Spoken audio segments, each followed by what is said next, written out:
They called me a failure, not behind my back, but to my face. I remember the moment exactly. I was wiping down the counter at the gas station in Flagstaff, still in the same dusty uniform I'd worn since 6 a.m. My phone buzzed. A notification.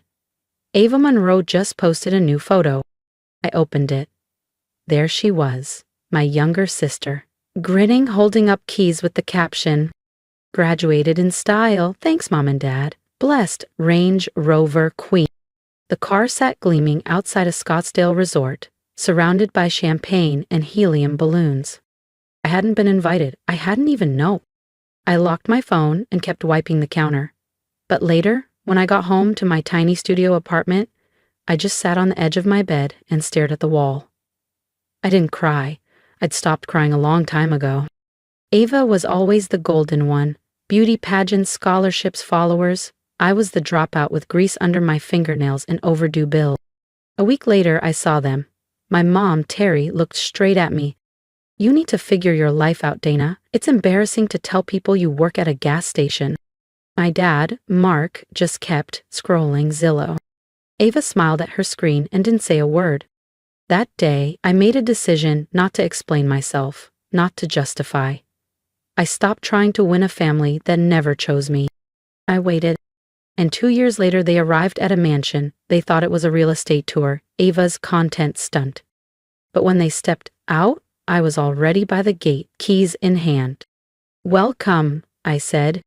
"My name is Dana Monroe. I was 28 when this all started." In that moment, it was everything. Working night shifts at a gas station just off Route 17 in northern Georgia wasn't glamorous. Some nights it wasn't even safe. I stocked shelves, cleaned up messes people left behind without a second thought, and handed change to customers who never looked me in the eye. My pay barely covered rent. I drove a dented 15-year-old Honda with a passenger door that didn't open. Most of my meals came from the clearance shelf at the mini-mart next door. I didn't post much on social media. There was nothing shiny to share. Just me, quietly trying to hold it together. But I wasn't ashamed. I showed up. I worked hard. I kept the floors spotless, helped travelers find their way back to the highway, and even figured out how to fix the broken slushy machine without calling for help. The job didn't define me, but I was proud of how I handled it. My family never saw it that way. To them, success had a glossy filter. It graduated magna cum laude, wore designer sneakers, and had a digital brand with hashtags and lighting rings. Ava, my younger sister, fit that mold perfectly. She was 3 years younger, with a smooth path laid out in front of her. Fashion blog, college dorm, Instagram partnerships. My parents, Terry and Mark, couldn't stop showing her off. When Ava walked into a room, she drew eyes. When I walked in, it was like I'd interrupted something. It hadn't always been that way. As kids, Ava used to climb into my bed during thunderstorms, whispering, "Tell me a story." I used to braid her hair and help with algebra. But something shifted. She soared. I stood still. And our parents made sure we all knew the difference. I didn't go to college. I went to work. And they never looked back. The air conditioner rattled like it might give out any second as I pieced together a secondhand bookshelf I'd found on Facebook Marketplace for $10. My phone buzzed. A group family chat, not something I was usually part of. My mom had sent a photo of Ava at some award banquet, smiling like a toothpaste ad holding a glass trophy.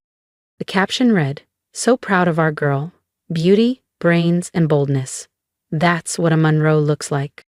I stared at it for a second, then went back to tightening the screws on the wobbly shelf. I didn't belong in that sentence.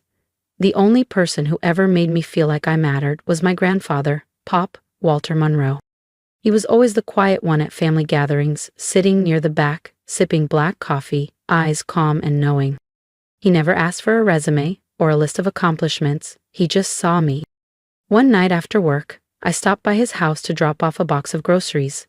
He didn't say much, just looked at me and said, "You've got fire in you, Dana. Don't let anyone put it out just because they can't handle the heat." Then he pressed a folded piece of paper into my hand. Inside was a crisp $100, 0 cents bill, and a note. "This isn't much, but I believe in you. When you figure out what to build it tall enough they can't ignore it. I kept that note for years. Back then, I didn't have a plan, just scraped together hours, rent to cover, and a quiet kind of hunger. Not the kind that screams, but the kind that burns slow and deep. 2 months after Ava got her Range Rover, I saw her post a video, and it changed everything. It was a Sunday. I stopped by my parents' house after a long shift to drop off a birthday card for my mom. I didn't have much, just a simple card and some flowers I grabbed from the markdown bin at the corner market. They were in the middle of hosting brunch for Ava and her college friends. Everyone was dressed like they'd stepped out of a catalog. I was still in my work uniform, my shoes dusty, my hands still dry from cheap soap at the station. My mom took the flowers without meeting my eyes. "You should have called," she said. "We already have guests." I offered to help in the kitchen. She paused. "Maybe just take the trash out, Dana. The girls are eating. I don't want anyone feeling uncomfortable." I blinked, unsure if I heard her right. She still wouldn't look at me. So I took the trash out like she asked. On the way back in, I heard laughter float from the dining room. My dad's voice rang out. "She's going places, our Ava. Not like some people who waste their lives behind a counter." That night, I sat in my car for nearly an hour. Crying. I was done crying. I was angry, clear-headed. That was the moment it all clicked. I didn't yell. I didn't explain. I stopped begging to be seen. They had already decided who I was, and I didn't fit the narrative they wanted. But I knew better. I wasn't broken. I wasn't lazy. I was surviving. Without support, without shortcuts, without spotlight. While Ava posed with lattes, I worked 10-hour shifts and still showed up. That night, I opened my laptop and I typed, "How to build something from nothing." And I didn't stop there. I was preparing for something bigger. The world still saw me as the girl who rang up snacks off Route 17. That was fine. Let them underestimate me. Let my family keep calling me the lost one. They didn't know I was learning how to buy property. They didn't know I was studying how to flip houses. They didn't know I was planning to build something that would make them remember my name. They didn't know, because I didn't need them to. I wasn't chasing their approval anymore. I was building something they couldn't ignore. Once I decided I was done being small, everything changed. I didn't quit my job. I still wiped down counters, stocked gum racks, and handed change to customers. But each shift felt different, like it was fueling a bigger machine. The first step, I opened a new bank account and named it Freedom. Every tip, every overtime dollar, every saved cent from skipping takeout or Netflix, it all went into that account. It didn't matter if I added $5.00 or $50.00. What mattered was that it grew. Next, I bought a $40.00 real estate course from a clunky website that looked like it hadn't been updated since 2010. But the info? Solid. I learned on breaks, after work, and late at night while the rest of the world slept. I kept quiet. My coworkers thought I was just tired. My family never asked. Then one afternoon, Travis walked in. Regular. Muddy boots, old truck. Friendly guy who always tipped in cash. He mentioned he'd inherited a rundown property from his uncle and needed to offload it. Most people would have said good luck. I said, "Would you ever sell it to an investor?" He raised an eyebrow. "You know someone?" "Maybe," I smiled. "Can I take a look?" If you've ever been underestimated or told to stay in your place, subscribe and follow Dana's story. Her next move could change everything. And maybe, just maybe, it will help you believe in your own. I took photos, asked questions, and thanked Travis for his time. The next morning, I started calling every contact I could find in online real estate forums and local Facebook groups. "I've got a motivated seller," I told them. "No, I don't own the property, but I can get it under contract today if you're serious." Most people ignored me, a few hung up, but one didn't. Her name was Daniela, an investor out of Atlanta. She asked for numbers. I sent her everything I had, photos, neighborhood comps, repair estimates I'd Googled at 2 a.m. She called me back. I used the money to officially register my business, Monroe Forge Properties.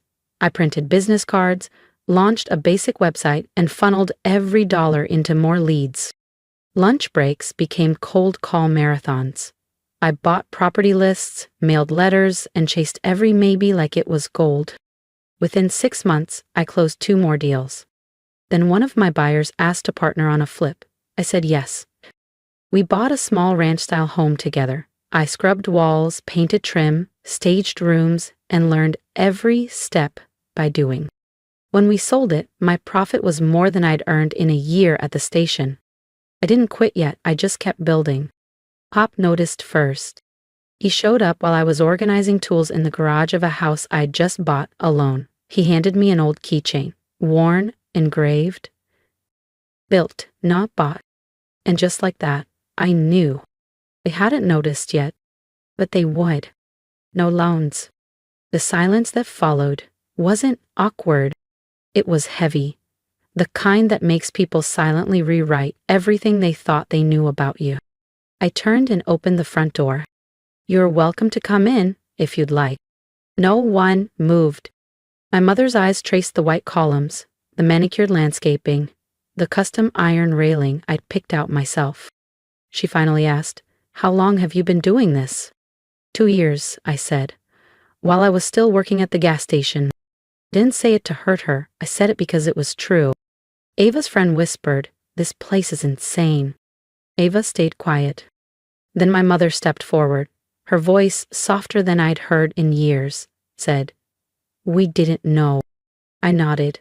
"I know." Just then, a second vehicle pulled into the driveway. It was Pop. I had invited him to come by privately, but fate brought him at that exact moment. He climbed out of his truck, took one long look at the house, then at me. He smiled like the world had just made sense again. Without saying a word to my parents, he walked right past them, up the steps, and wrapped me in a hug. "You built it tall enough," he whispered. I held back tears. My parents stayed in the driveway a little longer, but I didn't invite them in. Not yet. Maybe not ever. I didn't need an apology. I didn't need praise. I had already given myself everything they never did: belief, respect, and a future I owned. As they pulled away, I turned to Pop.